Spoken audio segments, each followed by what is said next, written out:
لا إله إلا الله توحید-sunnah.com لا إله إلا اس ویب سائٹ پر ملاحظہ فرمائیے ممتاز علماء کرام کی تقاریر، درس قرآن و حدیث، اسلامی کتب کا وسیع ذخیرہ، فرق باطلہ سے مناظرے اور بہت کچھ۔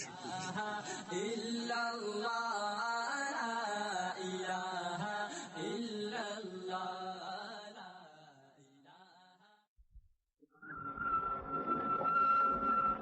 ونعوذ بالله من شرور أنفسنا ومن سيئات أعمالنا من يهده الله فلا مضل له ومن يضلله فلا هادي له ونشهد أن لا إله إلا الله وحده لا شريك له ونشهد أن سيدنا وسندنا ونبينا وشفيعنا وهادينا ومرشدنا ومولانا محمدا عبده ورسوله أرسله بالحق بشيرا ونذيرا صلى الله تعالى عليه وعلى آله وأصحابه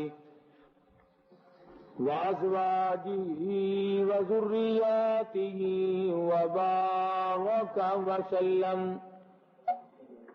وسلم تسليما كثيرا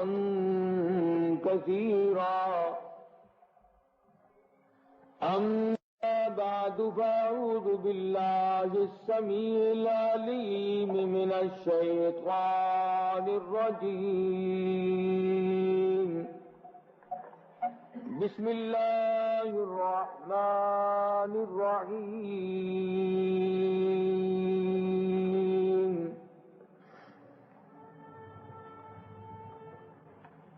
إن الذين آمنوا وعملوا الصالحات أولئك هم خير البرية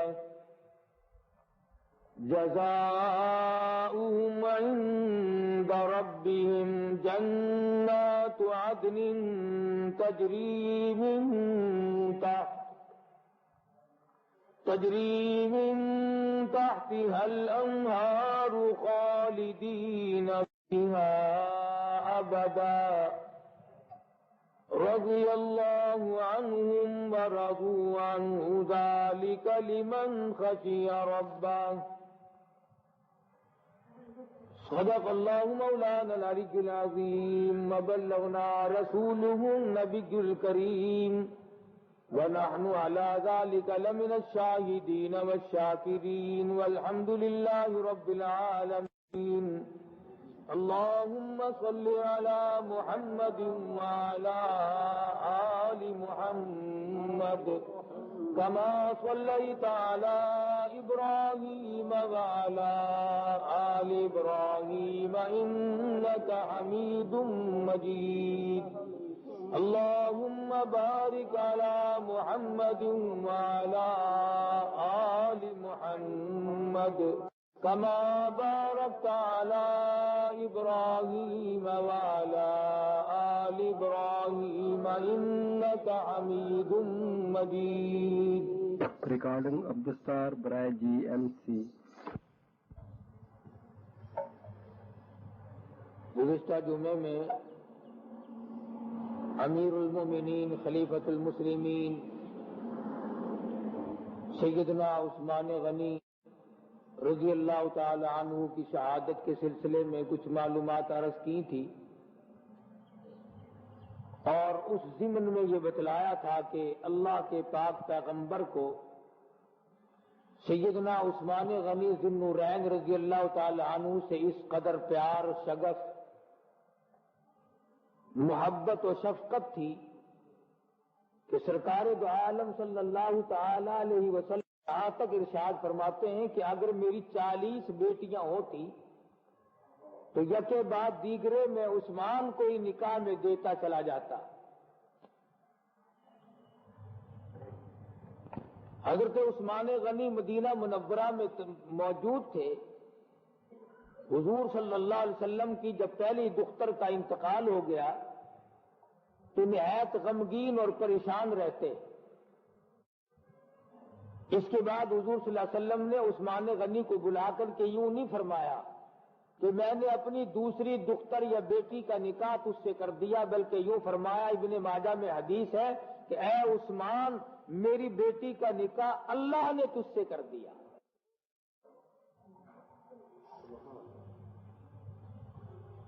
کس قدر مبارک تھے یہ حضرات جن کے خداوند عالم کی طرف حضور صلی اللہ علیہ وسلم نے نسبت فرمائے، جن کی رشتہ داری، تعلق داری تمام کے تمام اللہ اور اس کے رسول صلی اللہ علیہ وسلم کے ارشادات اور فرمان کے مطابق ہوا کرتی تھی، اور یہ حضرات لمحہ بلمحہ اپنے درجات کو بلند سے بلند تر کرتے چلے گئے۔ دولت مند یا اعلیٰ یا ادنا، متوسط درجے کا صحابی یا بہت اعلیٰ درجے کا صحابی، عملی میدان میں ایک دوسرے سے سبقت لے جاتے تھے، ایک دوسرے سے آگے نکلنے کی ہماتن کوشش کرتے تھے۔ چنانچہ بعض صحابی ایسے گزرے جنہوں نے ایک نماز بھی نہیں پڑھی۔ آپ حیران ہوں گے کہ وہ صحابی کیسا جس نے نماز ہی نہیں پڑھی؟ نماز اس لیے نہیں پڑھی کہ کلمہ پڑھنے کے بعد اور شہادت کی موت کے درمیان نماز کا وقت آیا ہی نہیں۔ کس دل سے اسلام قبول کیا ہوگا، کن جذبات سے اللہ کے دین کو اپنایا، کس یقین کے ساتھ اللہ کے دین کو قبول کیا کہ ادھر کلمہ پڑھا اور ادھر سر دے دیا۔ اسلم حبشی رضی اللہ تعالی عنہ صحابی ہے مدنی کریم صلی اللہ علیہ وسلم کا۔ آپ خیبر کے علاقے میں تشریف فرمائے، بکریاں چراتا ہوا ایک شخص آیا، حضور صلی اللہ علیہ وسلم نے ارشاد فرمایا اس نوجوان کو میرے پاس بلاؤ۔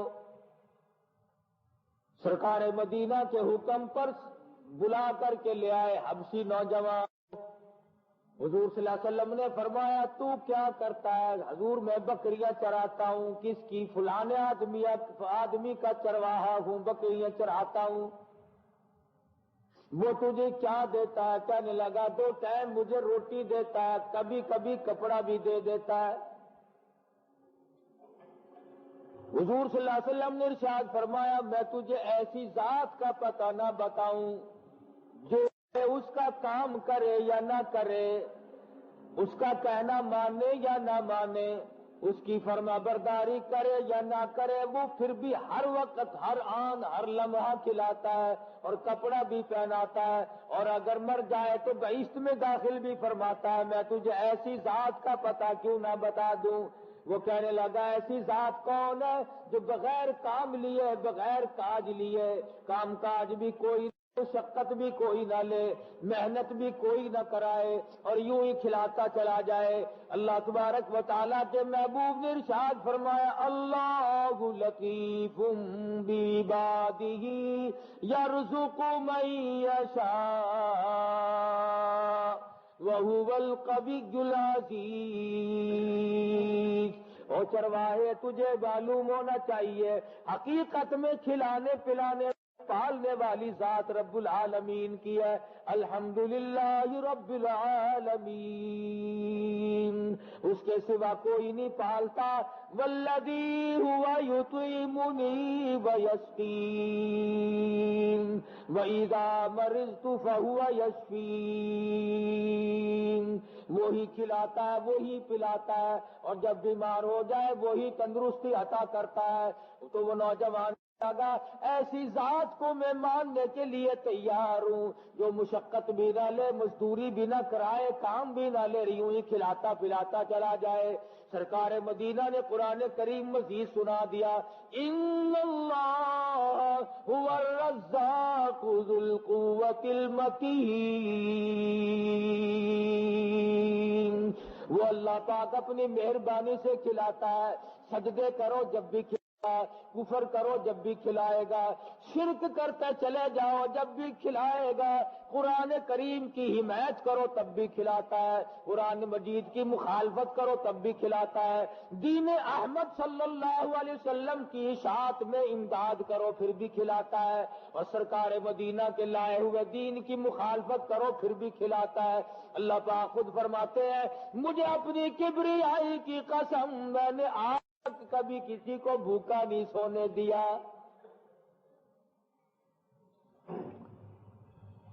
سیدنا ابراہیم علیہ الصلوۃ والسلام کا مزاج مبارک تھا، مہمان مسافر کے بغیر روٹی نہیں کھاتے تھے، بعض مرتبہ 2 دن کوئی ہاتھ نہ چڑھتا، بعض مرتبہ زیادہ وقت بھی لگ جاتا، مسافر مہمان کے بغیر کھانا نہیں کھاتے تھے۔ ایک روز راستے سے ایک مسافر کو ساتھ میرے گھر پہ کھانا کھائیو، میرے دسترخوان پہ کھانا کھانا۔ خلیل اللہ نے دسترخوان بچھا دیا، کھانا رکھ دیا اور فرمایا پڑھ بسم اللہ الرحمن الرحیم۔ وہ کہنے لگا میں تو اس نام کا منکر ہوں، میں تو یہ نام کبھی نہیں لیا کرتا۔ حضرت ابراہیم علیہ السلام جلال میں آ گئے، غصے میں آ گئے، فرمانے لگے چلا جا، اتنا بڑا دین کا دشمن کیوں بن گیا، تو خدا کے نام کا بھی منکر ہے۔ وہ اٹھ کے چل دیا اور کہنے لگا خود بلا کر کے لائے تھے، خود ہی دھکا دے رہے ہو۔ ادھر سے آواز آئی میرے خلیل، ہمیں معلوم ہے کہ یہ ہمارا نام نہیں لیتا، ہم اچھی طرح سے جانتے ہیں ہمارے نام کا بھی منکر ہے، ہمیں پتا ہے کہ یہ میرا نام سننا بھی نہیں چاہتا، پر اس کی 90 سال کی عمر گزر گئی کہ اپنی کبریائی کی قسم اس سے دے کر کے پوچھ لو کہ ایک دن بھی اس کو کبھی بھوکا نہیں سلایا۔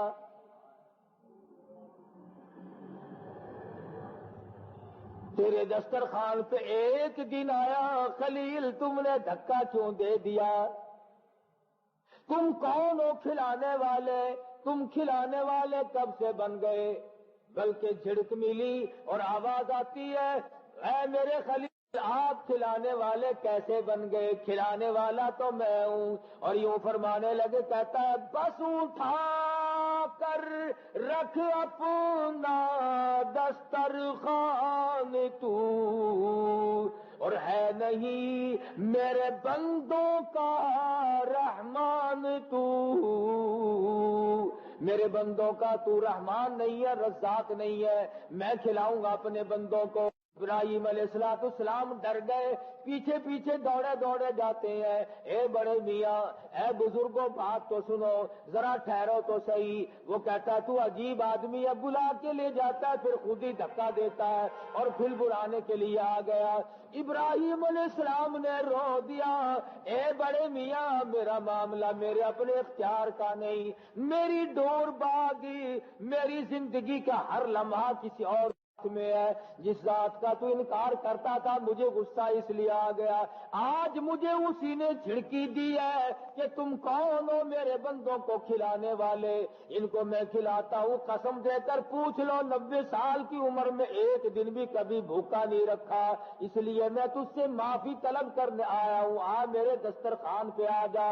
بڑا میاں لوٹ کر آ گیا اور کہنے لگا جب تیرا پروردگار اتنا اتنا کریم ہے، اتنا رحیم ہے کہ وہ مجھے جھڑکے بھی دینا گوارا نہیں کرتا تو پہلے مجھے کلمہ پڑھا پھر روٹی کھلا۔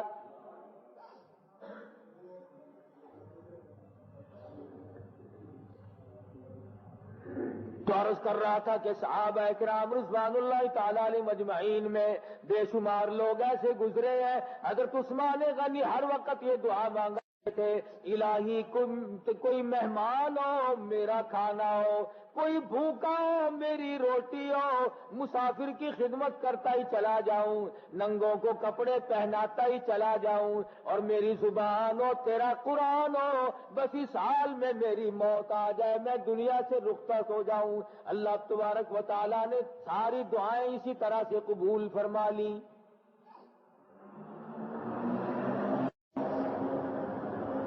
اور ایک صحابی کی بات مخصوص نہیں، تمام تر صحابہ کرام اپنی زندگیاں اسی طریقے پہ گزارتے ہیں، اظہار و ہمدردی کی مثالیں نظیریں وہ قائم کر دی، آج دنیا میں ان کے مقابلے میں کوئی مثال پیش نہیں کی جا سکتی۔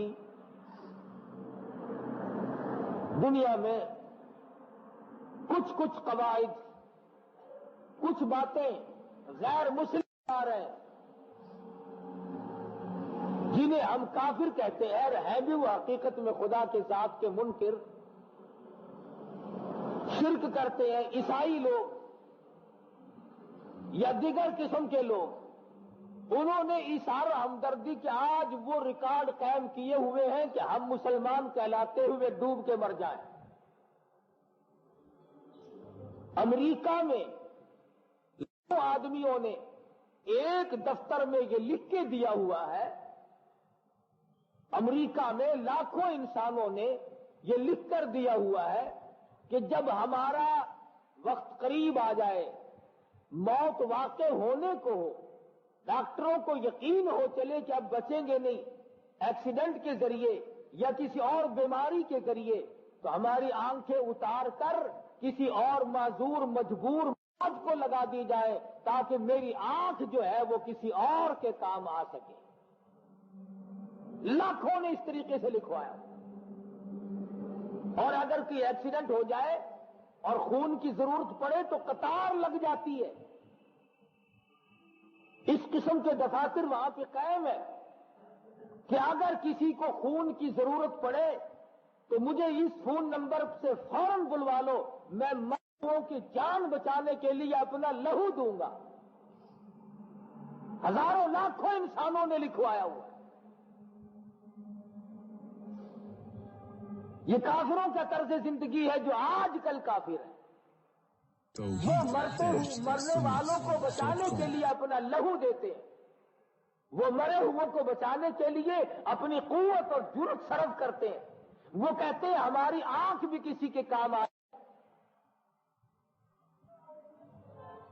یورپ کے تقریباً تمام ملکوں میں کپڑے، کوٹ، جرسیاں، طرح طرح کے گرم کپڑے کی انہوں نے گارنٹی بنائی ہوئی ہے، اور وہ غریب وطن اور مسکین لوگوں کے لیے اتنا دیتے ہیں کہ یہ غریب ملک رات دن اپنی جان کو لپیٹتے ہیں اور سردی سے بچتے ہیں اور حفاظت کرتے ہیں۔ آج تمہیں میں سے جس کپڑے کی سلائی کا 100 روپے لگتا ہے وہ تمہیں 5 روپے میں بازار سے دستیاب ہو جاتا ہے۔ یہ کیا چیز ہے؟ آسمان سے کوٹھوں کا می نہیں برسا، دریا میں تیرتی ہوئی جرسیاں نہیں آئیں۔ یہ جنہیں ہم کافر کہتے ہیں ان کی ہمدردی کا نتیجہ ہے۔ کافر ہمدردی کرتا ہے، وہ آنکھ دینے کو تیار، وہ لہو دینے کو تیار، وہ کپڑے اتار کر دینے کو تیار، وہ دولت روپیہ پیسہ دینے کو تیار۔ اور ہماری کیفیت یہ ہے، اگر ہمارے قریب ایکسیڈنٹ ہو جائے تو ہم پہلے ان کی جیب ٹٹول لیں گے، پہلے ان کی گھڑیاں اتاریں گے اور بعد کو ان کے منہ میں پانی کا قطرہ ڈال لیں گے۔ کیوں؟ اس لیے ہم مسلمان ہیں، وہ کافر ہے، ہم نبی کے غلام ہیں۔ نعوذ باللہ، کیا نبی نے ہمیں یہی تعلیم دی ہے؟ ڈاکے مارنے کی تعلیم نعوذ باللہ استغفر اللہ نبی نے ہم کو سکھائی ہے؟ کسی کا چمڑا ادھیڑنے کی تعلیم نبی پاک صلی اللہ علیہ وسلم نے ہم کو دی ہے؟ دوسروں کے حق غصب کرنے کی تعلیم حضور صلی اللہ علیہ وسلم نے نعوذ باللہ ہم کو دی ہے؟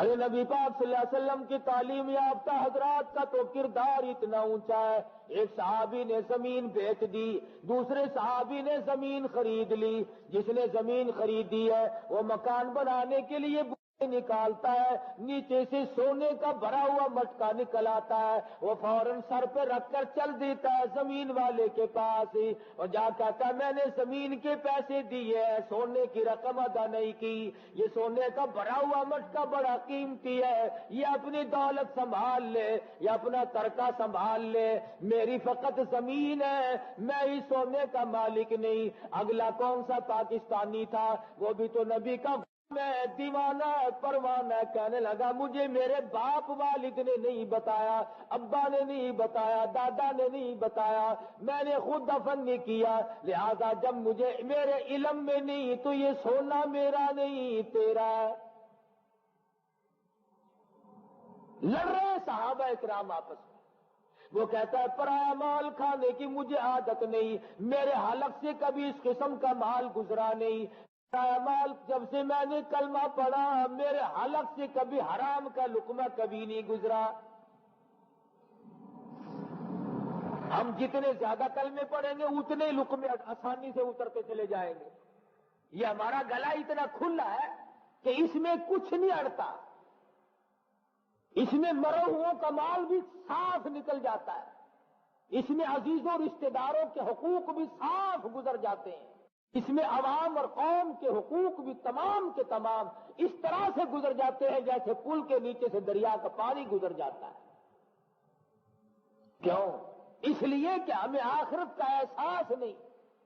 اگر ہمیں یہ علم ہو جائے کہ آخرت میں کتنا بڑا مواخذہ ہوگا تو ہم اپنے جگر پھاڑ پھاڑ کر کے رو رو کر کے مر جائیں۔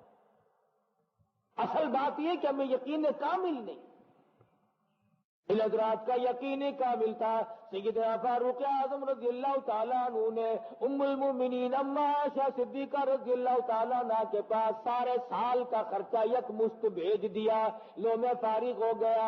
حضرت عائشہ صدیقہ کے پاس وہ پیسے کی گٹھڑی پہنچی، عصر ظہر کے درمیان خادمہ سے فرمانے لگی مدینے میں اعلان کر دے جسے پیسہ چاہیے، روپیہ چاہیے، غلہ چاہیے، کپڑا وہ عائشہ کے دروازے سے آ کر لے جائے۔ چنانچہ مدینے کے مساکین لوگ آنے شروع ہو گئے، خادمہ نے ساری دولت تقسیم کر دی۔ شام ہوئی، خادمہ کہنے لگی اے اماں عائشہ آج روزہ کس چیز سے افطار کرو گی؟ فرمانے لگی کوئی چھہارا کھجور ہو تو لا دے۔ کہنے لگی گھر میں ایک کھجور کا دانہ بھی نہیں۔ خادمہ کہنے لگی اس وقت یاد نہیں دلایا ورنہ ایک کھجور تو میں روز کے لیے رکھ لیتی۔ سارے سال کا خرچہ ہے، اور یہاں تک لکھا کہ عائشہ صدیقہ نے کہا کہ اس گٹھڑی کے اور میرے درمیان میں کپڑا لٹکا دے۔ سرکار مدینہ اسے دیکھ کر کبھی راضی نہیں ہوا کرتے۔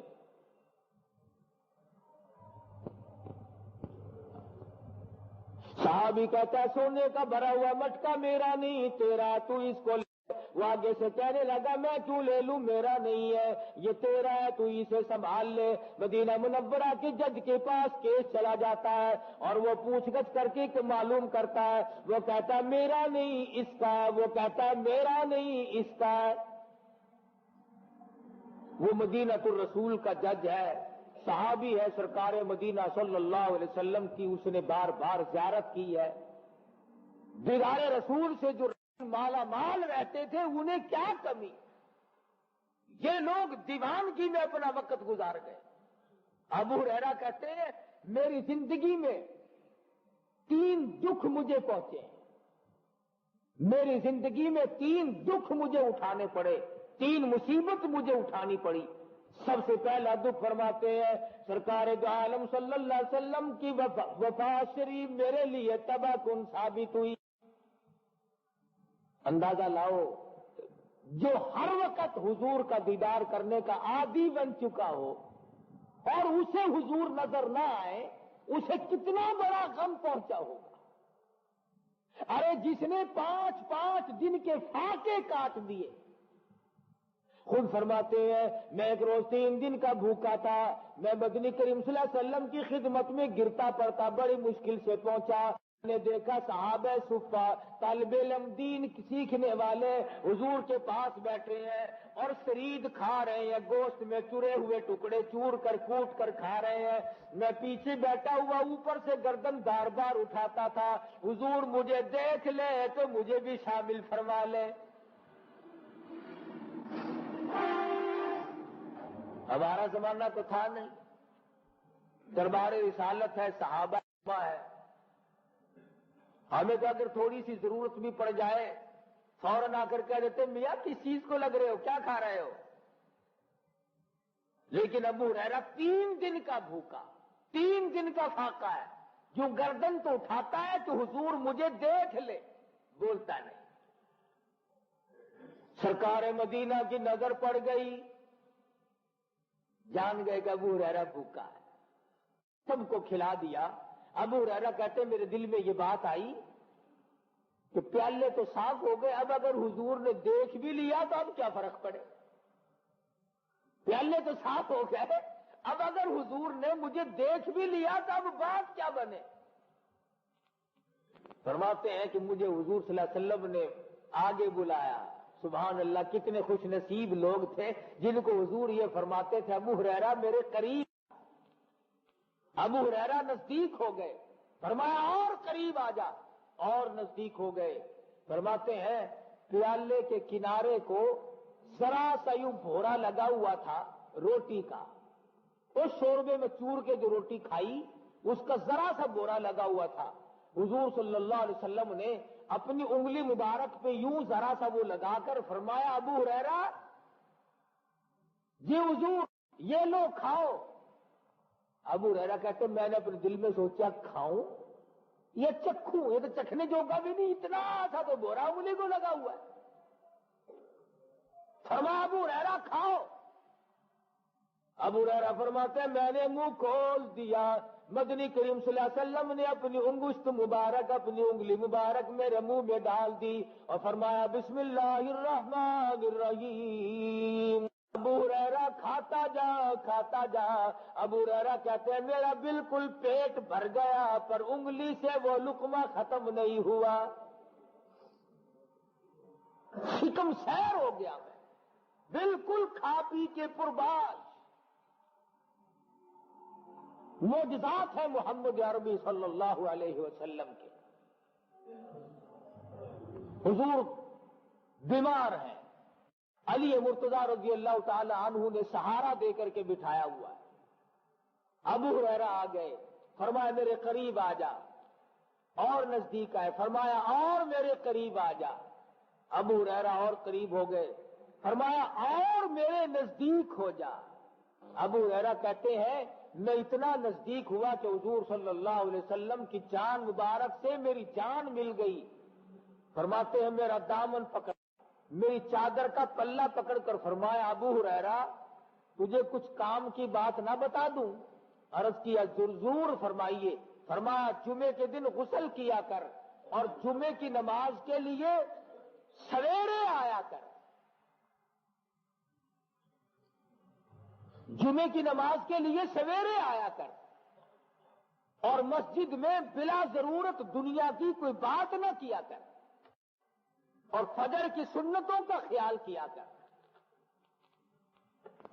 ابو ہریرہ کہتے ہیں کہ میں نے عرض کیا یہ مخصوص میرے لیے ہے یا میں اوروں کو بھی بتلاؤں؟ فرمایا کل امت کے لیے ہے، جو اس پہ عمل کرے گا قیامت کے دن پل صراط سے اس طرح گزر جائے گا جیسے بجلی گزر جاتی۔ ہمارا مزاج یہ بنا ہوا ہے کہ ہم جمعے کے دن کم سے کم یہی سوچ کر کہ آج کے دن قیامت قائم ہوگی، ہر جمعہ آ کر کے کہتا ہے کہ آ گئی میں قیامت کی نشانی، جمعے کا دن ہوگا، اس لیے خوف کھانے کا دن ہے۔ صلاۃ التسبیح پڑھے، اللہ اللہ کرے، درود شریف کا ورد زیادہ سے زیادہ جمعے کے دن خاص طور سے کرے۔ جن حضرات نے حضور اکرم صلی اللہ علیہ وسلم کے ساتھ محبت کے ساتھ درود شریف پڑھا کمال پا گئے وہ لوگ، درجات پا گئے وہ لوگ، جنہوں نے سرکار مدینہ صلی اللہ علیہ وسلم کی ذات اقدس پہ بار بار ہزاروں لاکھوں مرتبہ محبت میں آ کر درود شریف پڑھا. علماء کرام نے یہاں تک لکھا ہے کہ محبت کرنے والے لوگ جو ہیں وہ کچھ اس انداز کے ہو جاتے ہیں.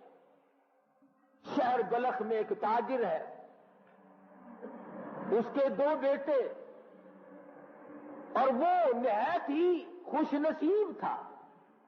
جہاں اس کے جواہرات کی تجارت تھی، جہاں موتیوں کے وپار تھے، جہاں بڑا بڑا اس کا کاروبار تھا، بہت اونچے درجے کا تاجر، وہاں خوش نصیب اس لیے تھا اس کے پاس ایک ڈبیا تھی جس در امام الانبیاء محبوب کبریا حضرت محمد مصطفیٰ صلی اللہ علیہ وسلم کے 3 منہ مبارک بھی تھے، 3 بال بھی تھے. دیکھی صحابہ کی محبت. حضور صلی اللہ علیہ وسلم کا ایک بال مبارک بھی ضائع نہیں ہونے دیا، اسے بھی تبرک سمجھا. اور آج ہم خدا کے قرآن کو تبرک نہیں سمجھتے، نبی کے فرمان برکت والا نہیں سمجھتے. مکے سے جو وفد آیا تھا حضور سے باتیں کرنے حدیبیہ کے مقام پر، حضور نے وضو فرمائی تو صحابہ نے پانی زمین پہ نہ گرنے دیا. حضور وضو فرماتے تھے، صحابہ یوں ہاتھوں پہ پانی لے کر منہ پہ ملتے تھے، چہرے پہ ملتے تھے. تو مغیرہ بن شعبہ نے مکے میں جا کر کے کہا تھا کہ تم اس کو شکست نہیں دے سکتے، وہ اپنے نبی کی اتنی مطیع اور اتنی فرما بردار ہے، اس قدر محبت ہے ان کے دلوں میں، تم ان کو نہیں ہرا سکتے. اور یہاں تک لکھا ہے حضور صلی اللہ تعالی علیہ وسلم نے سینگی لگوائی، ایک برتن میں خون جمع کیا، ایک صحابی کو فرمایا جا اس خون کو لے جا، ایسی جگہ ڈال کے آ جا جہاں کسی کا پیر نہ آئے، کسی محفوظ مقام پہ اس خون کو لہو کو ڈال کے آ جا. وہ پسے پس دیوار گیا، دیوار کے پیچھے گیا اور منہ سے لگا کر کے پی گیا. ہمیں نہیں پڑے گی. ارے کیا کیا آقا؟ میں تو پی گیا، میں تو پی گیا ہوں. یہاں کسی کی نظر میں نہیں پڑے گی. ارے کیا کیا آقا؟ تو پی گیا، میں تو پی گیا ہوں. فرمایا تیری 7 پشتوں تک اثر رہے گا، 7 پشتوں تک نسل تک اثر چلا جائے گا. صحابہ کرام کمال درجے کے عاشق تھے، کسی وجہ سے بھی یہ حضرات ادھر ادھر نہیں ہوتے تھے، چاہے انہیں تکلیف اٹھانی پڑی، چاہے انہیں پریشان ہونا پڑا، اور معمولی پڑی نہیں، سر کٹا دیے، گردنیں قلم کرا دی. بات کر رہا تھا حبشی نوجوان کی، سرکار مدینہ صلی اللہ علیہ وسلم نے فرمایا اللہ پاک تجھے کھلائے گا پلائے گا. حبشی نوجوان کلمہ پڑھ کر مسلمان بن گیا. ہائے مسلمان بنتے ہی کہنے لگا کہ کس قدر خیال آیا، یا رسول اللہ یہ جو بکریاں ہیں یہ پرایا مال ہے، میں اب اسے پہنچانے جاؤں، میں اب اس کا کیا کروں، اسے پہنچا کے آؤں؟ حضور نے فرمایا نہیں نہیں، ان بکریوں کے پاس کھڑا ہو کر یہ آواز دے دے کہ تم سب کی سب جاؤ اپنے مالک کے یہاں پہنچ جاؤ. خبردار اگر ایک بچہ بھی ادھر ادھر ہوا تو ایسا نہ ہو کہ امانت میں خیانت ہو جائے. اس چروائے نے آواز دی کلمہ پڑھنے کے بعد. چروائے کی آواز سن کر کے ریوڑ چل پڑا، تمام کا تمام ریوڑ اس یہودی کے پاس پہنچ گیا جس کا یہ حبشی نوجوان غلام تھا. جب اس نے معلوم کیا تو پتہ چلا وہ مسلمان ہو گیا. اس کے بعد وہ مسلمان بننے کے بعد وہ بیٹھ نہیں گیا، اور اس نے یہ کہا کہ مجھے تسبیحات بتاؤ، اس نے یہ نہیں کہا کہ مجھے کوئی ورد اور وظیفہ بتلاؤ، اس نے یہ نہیں کہا کہ مجھے آپ کوئی ایسی چیز بتاؤ جو میں بیٹھا بیٹھا پڑھتا رہوں میرے درجے بلند ہوتے رہے. اسی وقت کہنے لگا یا رسول اللہ، دین میں اسلام میں سب سے اعلیٰ چیز جو ہو، سب سے اونچی درجہ پانے والی چیز جو ہو، مجھے وہ تلقین کرو، مجھے وہ سکھاؤ، مجھے بتاؤ جس میں میں انتہائی کامیاب ہو جاؤں۔ نبی پاک صلی اللہ علیہ وسلم نے ارشاد فرمایا جاہدوا فی سبیل اللہ، اللہ کی راہ میں جہاد کرنا بہت بڑی دولت ہے۔ چنانچہ اسلم حبشی فوراً اسی وقت جنگ میں شامل ہو گیا، اور ایک نماز کا وقت بھی نہیں آنے پایا تھا کہ پہلے شہید ہو گیا، ایک نماز بھی نہ پڑھی، ادھر کلمہ پڑھا ادھر سیدھا بہشت میں داخل ہو گیا۔ خدا بند ذوالجلال نے جن کو نوازا ہے۔ تو حدود النار کا مشہور واقعہ مولانا جلال الدین رومی رحمت اللہ علیہ نے اپنی مثنوی میں نقل فرمایا۔ پہلے انبیاء کے وقت میں بادشاہ وقت ہے، وقت کے پیغمبر نے لوگوں کو توحید کی تعلیم دی، شرک سے بیزاری اور فرمایا کہ خدا کے سوا کوئی کسی کا کچھ بگاڑ نہیں سکتا، خدا کے سوا کوئی کسی کی بنی ہوئی کو بگاڑ نہیں سکتا، اور بگڑی ہوئی کو درست نہیں کر سکتا۔ اللہ کے قبضے قدرت میں ہے یہ سارا نظام، اور مالک جو وہ ہوا، اور کوئی کیا کر سکتا ہے۔ چنانچہ بادشاہ وقت نے دربار لگایا ہوا ہے، لوگ بادشاہ کو سجدہ کرتے جاتے ہیں، گزرتے جاتے ہیں، بادشاہ اپنے آپ کو سجدے کرا رہا ہے۔ سرکار مدینہ صلی اللہ علیہ وسلم کی تعلیم یہ ہے کہ رب العالمین کے سوا یہ تیرا سر، یہ تیری پیشانی اتنی قیمتی ہے، اس کی قیمت سیدنا حسین سے پوچھو، اس کی قیمت عبداللہ بیر شہید سے پوچھو، اس کی قیمت شہید ابن مسیب سے پوچھو، اس کی قیمت اور شہید ہونے والے صحابہ کرام سے پوچھو کہ انہوں نے یہ سر کٹا تو دیا پر غیر کے سامنے جھکایا نہیں۔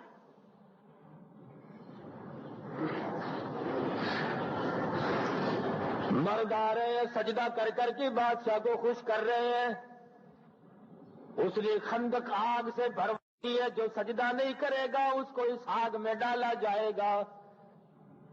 اللہ کی قدرت، ایک عورت آئی، ایماندار تھی، مومنہ تھی، ایمان والی تھی، بادشاہ کے سامنے لائی گئی، سجدہ کر، کہنے لگی اس مالک الملک کے سوا سجدہ کسی کو جائز نہیں،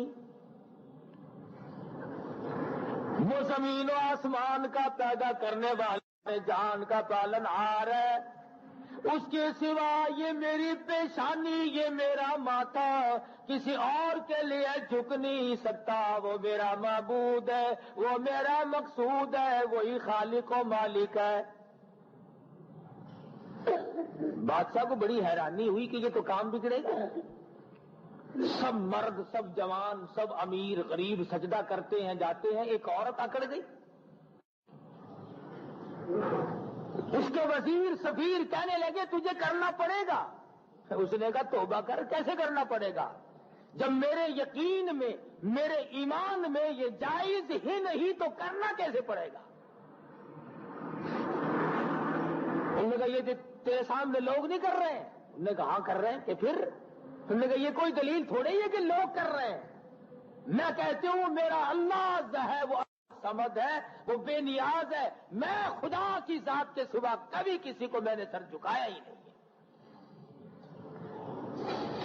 بادشاہ کہنے لگا اس کا علاج کرو بھائی، ورنہ اس کے ساتھی اور یہاں پیدا ہوں گے۔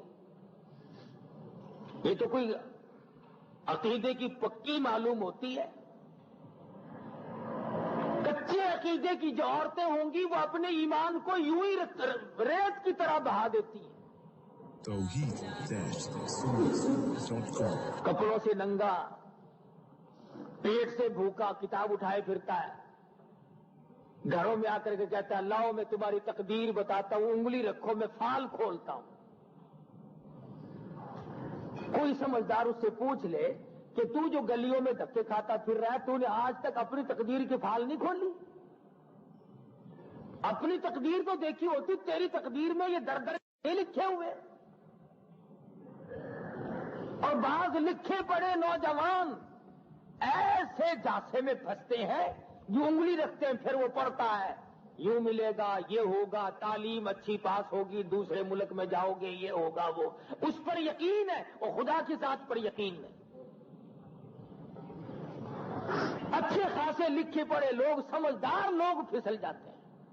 اور بعض شہروں میں مسلمانوں آپ حیران ہوں گے کہ نوجوان طبقہ لکھا پڑھا، ایک جادوگر بیٹھا ہے وہاں، اس نے لفافوں میں کاغذ بند کر کے رکھے ہوئے ہیں، ایک چڑیا اس نے پالی ہوئی ہے، وہ چونچ سے پرچہ کھینچتی ہے اور بابو جی پھر اسے پڑھ کر اپنی تقدیر دیکھتے ہیں۔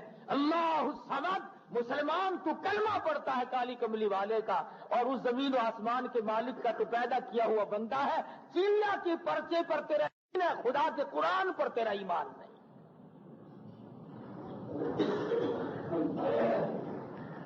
عورت کو مجبور کیا گیا، تجھے سجدہ کرنا پڑے گا، کہنے لگی ہرگز ہرگز نہیں، ابھی تجھے سزا دی جائے گی، تجھے پتا چل جائے گا۔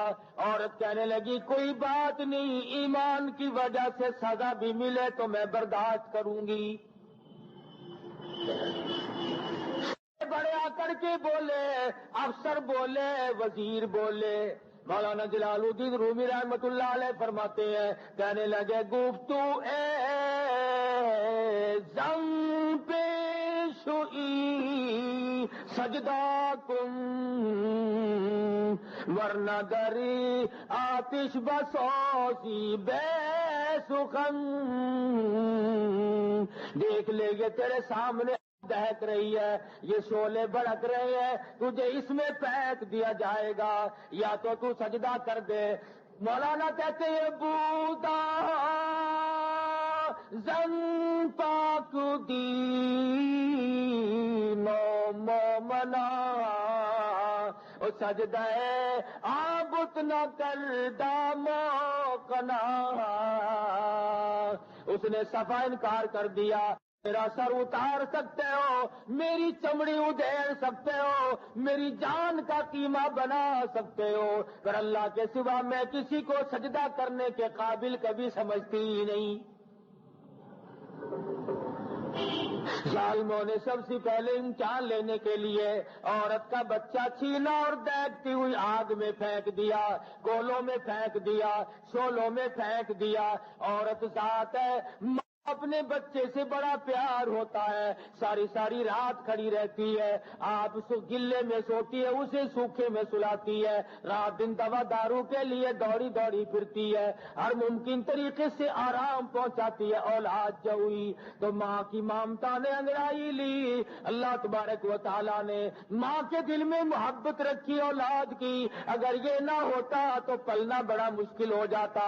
ماں کے دل میں آنے لگی، الہی میری آنکھوں کے سامنے میرا بچہ جل رہا ہے، ان ظالموں نے چھین کر آگ میں پھینک دیا، یہ کنارے کھڑی ہو کر کے تماشا دیکھ رہی ہے۔ وہ معصوم بچہ جو ابھی بولنا بھی نہیں جانتا تھا، جو ابھی بولنے تک کی نوبت کے لیے بھی نہیں آیا تھا، اللہ تعالیٰ نے فرمایا او میرے بندے، او میری ایک نیک مائی کے بچے، تو بولنا تو نہیں جانتا، پر میں خدا تجھے اگر بلوانا چاہوں تو بول کیوں نہیں سکتا؟ جلدی بول کے اپنی ماں کی تسلی کر دے، اپنی ماں کے ایمان کو مضبوط کر دے۔ اندر آگ میں لیٹا لیٹا کہتا اندرا مادر کے من ایجا خوشم، گرچہ دری صورت میانی آتشم۔ او میری اماں گھبرانا نہیں، پریشان نہ ہونا، مضطرب نہیں ہونا، ذرا دیکھنے میں آگ معلوم ہوتی ہے، او میری اماں چھلانگ لگا کے تو دیکھ لے، ایمان والوں کو یہ آگ کچھ نہیں کہتی، یہ تو ایسا معلوم ہوتا ہے جیسے اور چنبیلی کے پھول بچھے ہوئے ہوں۔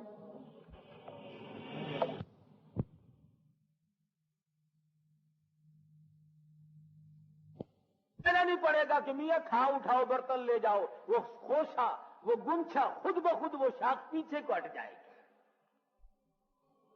فرما خداوند عالم فرماتے جب مجھے راضی کرو گے تو بہشت ہے میرے پاس. میں کر رہا تھا کہ ہم لوگوں کی محبت کا کوئی معیار تو ہونا چاہیے. یہ شکل ہماری نہیں بتاتی کہ ہمارے دلوں میں حضور کی محبت ہے. یہ لباس ہمارا نہیں بتاتا کہ ہم حضور کے امتی ہیں اور حضور کے عاشق ہیں. رشتے ناطے کرنا وہ ہمارا نہیں بتلا رہا کہ ہم حضور کے امتی ہیں. مرنا جینا وہ ہمارا نہیں بتلا رہا کہ ہم حضور کے امتی ہیں. تماشا دیکھ، ہر رگ ہم نے الگ بنا لی، ایک ایک چیز کو الگ الگ بنایا ہوا ہے. اب بتاؤ، قرآن مجید کی 6666 آیتیں ہیں اور تقریباً 8 لاکھ حدیثیں ہیں محمد مدنی صلی اللہ علیہ وسلم کے جو ارشادات ہیں. ان میں یہ کہا لکھا ہوا ہے کہ جب کوئی مر جائے پھر 40ویں دن ملا آ کے روح کو نکالے گا اور روحوں میں روح کو ملائے گا. اچھا، روح آج نکلے گی. اور اسرائیل اس دن کیا لے گیا تھا؟ اسرائیل اس دن کیا بقرعید کی قربانی کا گوشت کھانے آیا تھا؟ اگر اسرائیل روح لے گیا تو یہ آج کیا ہو رہا ہے؟ اور اگر آج روح نکل رہی ہے تو اسرائیل کیا لے کے گیا؟ اور پھر ڈھنگ دیکھو، عورتیں بچوں کو دروازے پہ نہیں کھڑا ہونے دیتی. کیا لگا کہ آج روح نکلے گی، کبھی روح کا پیر پھسل کر تمہاری ٹکر نہ لگ جائے. ہندوستان کی بات ہے، یہاں تو لوگ بڑے سمجھدار لکھے پڑے ہیں. جمعرات کو عموماً میاں جی کی دعوت ہوا کرتی تھی. وہ ایسے کوئی ایک گھر تھا بڑا کنجوسوں کا، انہوں نے کبھی دعوت نہیں کی اور برابر والوں نے دعوت کی. اور کھانا اس زمانے میں کھیر ہوا کرتا تھا، دودھ بکا نہیں کرتا تھا. آج تو الحمدللہ لسی بھی نصیب نہیں ہے. تو میاں جی صاحب دعوت کھاتے جاتے ہیں اور چھوٹا ساتھ رکھا تھا، اٹھا اٹھا کر چل ہٹ چل یہاں سے، پھر کھانے لگ جاؤ، پھر کر چلو. ایک عورت کہنے لگی میاں جی صاحب کیا بات ہے، کوئی کتا بلی کو دکھائی نہیں، کس کو دمکا رہے ہو؟ لوگ اس دوسرے گھر کے مردے کھیر مانگن آوا ہے. اس دوسرے گھر کے مردے کھیر مانگ رہے ہیں، نہیں دوں گا میں، دوسرے گھر کا حق میں کیسے دے دوں؟ وہ عورت غریب سن رہی تھی. اس نے اپنے خامن سے کہا کہ ڈوب کے مرنے کا کام ہو گیا. اس نے کہا کیوں؟ کہ ہمارے تو مردے بھی جھڑکے کھاتے پھر ہیں، ہمارے تو مردوں کو بھی دھکے مل رہے ہیں. اگلی جمعرات کو دعوت کا انتظام کرو. نہ نہیں تھا کہ چلو میاں جی صاحب آپ کی دعوت ہے، جا کے بیٹھ گیا. کھاتا جاوید نے کہا آؤ آؤ آج کھاؤ، دیکھو آج تمہارا حق ہے، آؤ آؤ، جیسے کبوتروں کو بلاتے ہیں نا، آؤ آؤ. جب قوم قرآن کی نہیں مانتی، جب قوم نبی کا فرمان نہیں ماننا کرتی، پھر قوم کبوتر طرح سے بہکانی پڑتی ہے. فرمایا اے میرے محبوب، تو رات دن روتا ہے، امت امت کرتا ہے، امتی امتی رات دن تیری زبان پہ ہے. جا میرے محبوب، میرا تجھ سے وعدہ، تیرا مجھ سے وعدہ، وما آتاکم الرسول فخذوہ، جو تیرا دیا ہوا لے لے گا اور تیرا منع کیا ہوا ہٹ جائے گا. میں تجھ سے وعدہ کرتا ہوں اور میرے محبوب، مجھے تیری کالی کملی کی قسم، تیرا ہے وہ میرا ہے، جو تیرا نہیں وہ میرا نہیں.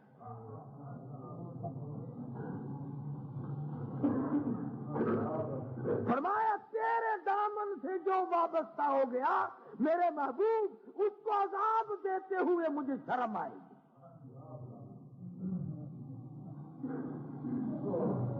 کسی کا تو بن، کسی ولی کا بن، کسی نبی کا بن، کسی خدا کا بن، قرآن کا، کسی کا بھی نہیں بنتا. ہیرا پھیری میں ساری زندگی کاٹ دی. صحابہ اکرام نے حضور اکرم صلی اللہ علیہ وسلم کی ایک ایک سنت کو تا زندگی نبھایا اور بتایا ہے ایک ایک کو. آنکھیں کتنی قیمتی شے ہے، 1 منٹ بھی اس کے بغیر آدمی دیوار کی دیوار ہے. حضرت عبداللہ بن عباس رضی اللہ تعالیٰ عنہ کی آنکھوں میں پانی اتر آیا، بالکل محتاج ہو گئے، معذور بن گئے۔ حکیم آئے، ڈاکٹر آئے، انہوں نے کہا جی آنکھیں تو ہم بنا دیتے ہیں مگر 3 دن تک آپ کو سجدہ کرنے کی اجازت نہیں۔ مسئلے کی بات اور ہے، میں تجھے بتاؤں غلامی کس سے، یوں ہی نام رکھنے سے بات نہیں بنتا۔ یہ انجمن غلامان مصطفیٰ، چل نام رکھ لیا، کاغذ چھاپ لے، کام بن گیا۔ انجمن غلامان رسول، میں یہ نہیں کہتا کہ انجمن ان ناموں سے نہ بناؤ، مگر کر کے تو دکھاؤ۔ انجمن غلامان مصطفیٰ کا سیکٹری لگا، یہ نوجوان ہمارا سیکٹری ہے، خدا کی قسم سیکٹری کی شکل دیکھو پتہ ہی نہیں چلتا یہ مسلمان ہے، یہ اندرا کا بھتیجا ہے، پتہ ہی نہیں چلتا۔ خبر کون ہے تمہارا کہ یہ ہے، وہ بھی ایسا معلوم دے جیسے شاستری کا لونڈا۔ اب بتائیے کیسے کام چلے گا؟ اس کا نام غلامی ہے؟ تیری ہر ادا سے ظاہر ہونا چاہیے کہ تو کس کا غلام، تیرے آس سے اس کا پتہ چلنا چاہیے کہ تو معلوم ہونا چاہیے کہ تو کن کا غلام ہے۔ پیر مہر علی شاہ صاحب گولڑا شریف والے سب کہہ دو رحمت اللہ علیہ۔ ہاں تم کہتے ہو نا پیروں کو نہیں مانتے، پیروں کو مانتے ہیں ہم، سارے پیروں کو مانتے ہیں، صرف ڈاکوؤں کو نہیں مانتے۔ پیر مہر صاحب گولڑا شریف والے سب کہہ دو رحمت اللہ علیہ۔ حضرت مولانا سید حسین احمد صاحب مدنی رحمت اللہ علیہ جب سرحد کے دورے سے واپس ہونے لگے تو آرام فرما رہے تھے، گاڑی میں سو رہے تھے، یکدم چونک اٹھے تو ساتھیوں سے پوچھا کون سا اسٹیشن ہے؟ تو لوگوں نے کہا گولڑا۔ نے کہا گولڑا نہ کہو، گولڑا شریف۔ حضرت مدنی نے فرمایا نقشہ حیات میں موجود ہے، میں نے ابھی کتاب سنی، فرمایا یہاں وہ اللہ والا موجود ہے کہ جو 24 گھنٹے میں جب تک 24,000 مرتبہ اللہ اللہ اللہ نہیں کہہ لیتا تھا اس وقت تک نہ روٹی کھاتا تھا نہ نیند کرتا تھا۔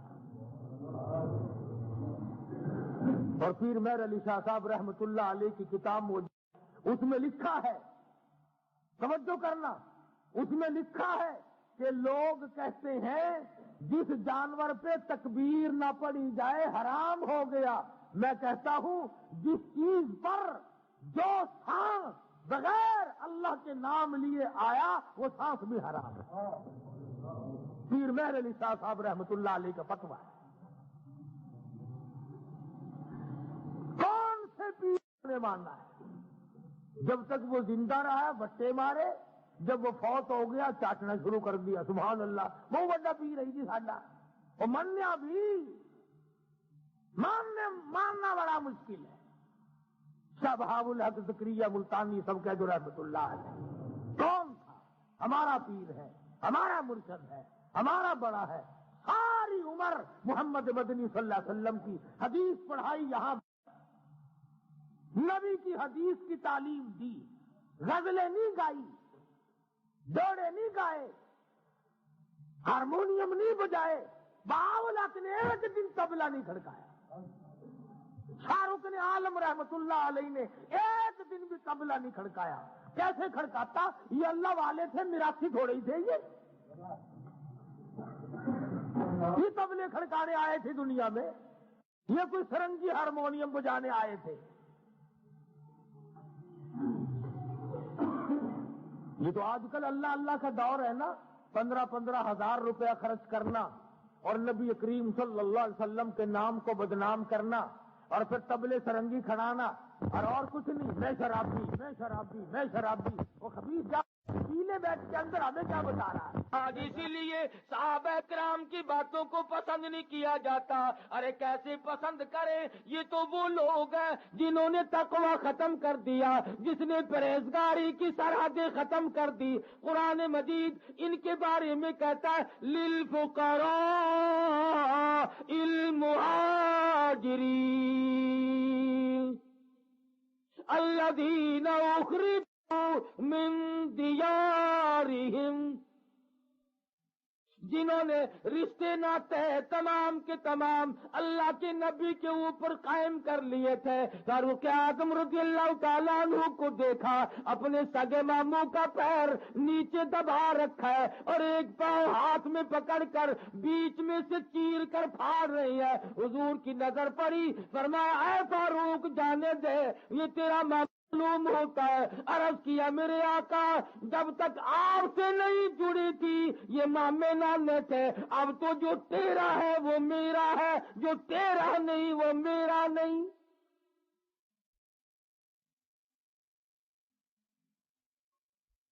ابو عبیدہ بن جرہ رضی اللہ تعالیٰ عنہ مسلمان ہو گئے، ان کے والد جرہ مسلمان نہیں بنے، جنگ بدر آ گیا، جرہ میدان میں نکل کر مسلمانوں کو للکارا، آؤ میرے مقابلے کے لیے۔ ابو عبیدہ تلوار لے کر باپ کے مقابلے میں آ گئے۔ فرمایا دین ہے پہلے، ایمان پہلے ہے، مذہب پہلے ہے، نبی اور رسول کی ذات اللہ کی ذات پہلے ہے، یہ رشتے ناتے بعد کی بات ہے۔ ابو عبیدہ نے تلوار کا وار کر دیا باپ کے سر پہ۔ دنیا حیران تھی کہ ایسے دیوانے، ایسے پروانے، ایسے جنون والے لوگ کہاں سے آئے کہ نہ باپ بھائی کا لحاظ ہے، نہ باپ بیٹے کا لحاظ ہے۔ جرہ نے للکارا، اور بھی تو آ سکتے تھے، دوسرے لوگ میدان میں آ جاتے، مگر ابو عبیدہ نے مقابلہ کیا کر۔ صدیق اکبر سب قید رضی اللہ تعالیٰ عنہ اور ان کے بیٹے میں کھانا کھاتے ہوئے گفتگو، بیٹا کہنے لگا آپ میری تلوار کے نیچے آ گئے تھے، میں اس وقت تک مسلمان نہیں بنا تھا، میں نے باپ سمجھ کے چھوڑ دیا۔ صدیق نے روٹی چھوڑ دی اور کھڑے ہو گئے، فرمایا خدا کی قسم اگر تو میری تلوار کے نیچے آ جاتا میں تیرے ٹکڑے کر دیتا، اس لیے کہ تو میرے نبی کا دشمن تھا۔ ان کی یاری بھی، ان کی رشتہ داری بھی تمام کے تمام محمد مصطفیٰ صلی اللہ علیہ وسلم کے دامن سے وابستہ تھی۔ آج ہم رشتہ داریوں کے لیے بڑے بڑے لوگ تلاش کرتے پھرتے ہیں، کئیوں کو تلاش کرتے کرتے ساری عمر گزر جاتی ہے، انشاءاللہ ملتے ہی نہیں، اور کہاں تک ملیں گے اور کس کس کو ملیں گے؟ سادگی کو بالکل چھوڑ دیا، امام الانبیاء کی سنت کی پرواہ نہیں، سرکار دو جہاں وسلم کے طریقے کار کی پرواہ نہیں، حضور کے فرمان کی پرواہ نہیں، دولت کے پجاری، پیسہ بناؤ، دولت بناؤ، جائز ناجائز طریقے سے جیسے بھی بنتا ہو بناؤ، صحیح، حرام سے ملے حلال سے ملے، مل جائے بس ایک مرتبہ، پھر کیا کہنا۔ ایماندار کے ایماندار بنے ہوئے لوگ کتنے گناہ کر لیں، کتنے جرم کر لیں، کتنے ہی عیب کرتے رہیں، دوسرے کا عیب نظر آتا ہے، اپنے اوپر ہم نے کبھی نظر ڈال کے دیکھا ہی نہیں کہ میرا کیا حال ہے۔ تبلیغی جماعت کی کوشش سے دو انگریز مسلمان بن کر کراچی آئے، رائمنڈ جانے کے لیے بازار میں آئے تو انہوں نے پانی پینے کے گھڑے رکھے ہوئے دیکھے اور گلاس کو تھی زنجیریں بندھی ہوئی، تو ایک کہنے لگا کہ بھائی اس گلاس کا کیا قصور ہے، اس کو ہتکڑی کیوں لگی؟ ہمارے ملک میں ہوتا ہے نا، بعض لوگ ہوتے ہیں حاتم تائی کی قبر پہ لات مارنے والے، پانی کے گھڑے رکھ دیتے ہیں، آپ لوگوں کا لہو پیئے لوگوں کو پانی پلاتے ہیں۔ وہ کہنے لگا اس گلاس نے کیا خطا کی، اس کو ہتکڑی کیوں لگ گئی؟ کہنے لگا جی نیک لوگوں کا ملک ہے، جو پانی پیتا ہے نا انشاءاللہ گلاس بھی بغل میں دبا کے لے جاتا ہے۔ ان میں سے ایک تو وہیں سے واپس ہو گیا کہ جو ملک، جو قوم پانی پینے کا گلاس نہیں چھوڑتی وہ میرا ایمان بھی نہیں چھوڑیں گے۔ ایک تو وہیں سے واپس ہو گیا۔ لاہور میں 150 روپے کا جوتا خریدا، نمازی تھا بیچارہ، مسجد میں جا کے آگے رکھ کے نماز پڑھنے لگ گیا، کنکھی آنکھ سے جوتا بھی دیکھ رہا تھا۔ آپ کو 10-5 کا تو نہیں آتا، جوتا چور جو تھا اس کی بھی نظر تھی کہ یہ دیکھ رہا ہے، تبلیغی بن گیا، لوگ نماز بھی پڑھتے ہیں جوتا بھی دیکھتے ہیں، اس غریب نے ذرا نیچی گئی، وہ جوتا اٹھا کے غائب ہو گیا۔ آپ پکے مسلمان ہیں، ہمارا کون مقابلہ کرے گا بادشاہ؟ ہر طرف ہمارا یہی حال ہے، مارکیٹ میں چلے جاؤ وہاں تماشا، بازار میں چلے جاؤ وہاں تماشا۔ اب تو پتہ نہیں کیا بات ہوئی، بازار میں ایک حصہ مرد آتے ہیں سودا لینے کے لیے، 3 حصے مومنات تشریف لاتی ہیں، 3 حصے، پتہ نہیں کیا بات ہے۔ مرد مر گئے، ڈوب گئے، گئے کہاں؟ ہم تو خدا کی قسم یہ دروازے ہیں نا ملتان کے 6 مہینے ہم تو اندر بازار میں جاتے نہیں، اور جب بھی گئے اسی وقت کندھا پلیت ہو گیا۔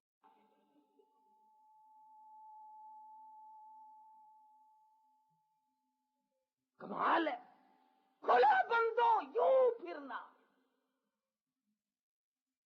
نبیوں کی بیٹیوں کی یہ تعلیم نہیں، قرآن کی یہ تعلیم نہیں، نبی پاک صلی اللہ علیہ وسلم کا یہ اصول اور فرمان نہیں، آخر یہ لوگ آئے کہاں سے؟ یہ کس ڈگر پہ چل رہے ہیں؟ کیا زندگی ہے یہ؟ ہمارے تلاوت قرآن کا مشغلہ نہیں، عبادت کا مشغلہ نہیں، کھانا پکانا اور کھیل تماشے کی صورت بن جاتی ہے۔ اس لیے ہمیں اپنی زندگی پہ غور کرنی چاہیے۔ خداوند کریم ہم سب کو صحیح صحیح سمجھ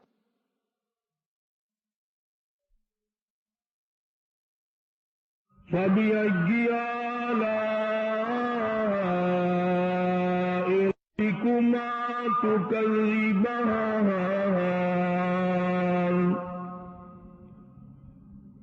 خَلَقَ الْإِنسَانَ مِنْ صَلْصَالٍ كَالْفَخَّارِ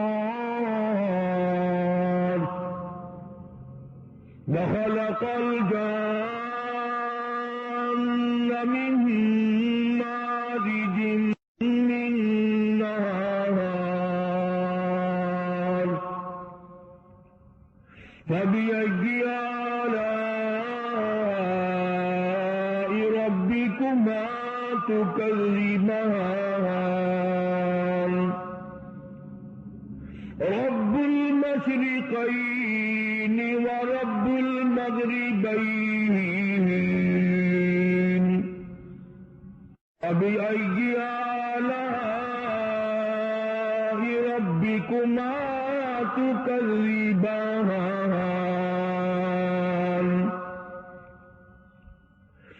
مَرَجَ الْبَحْرَيْنِ يَلْتَقِيَانِ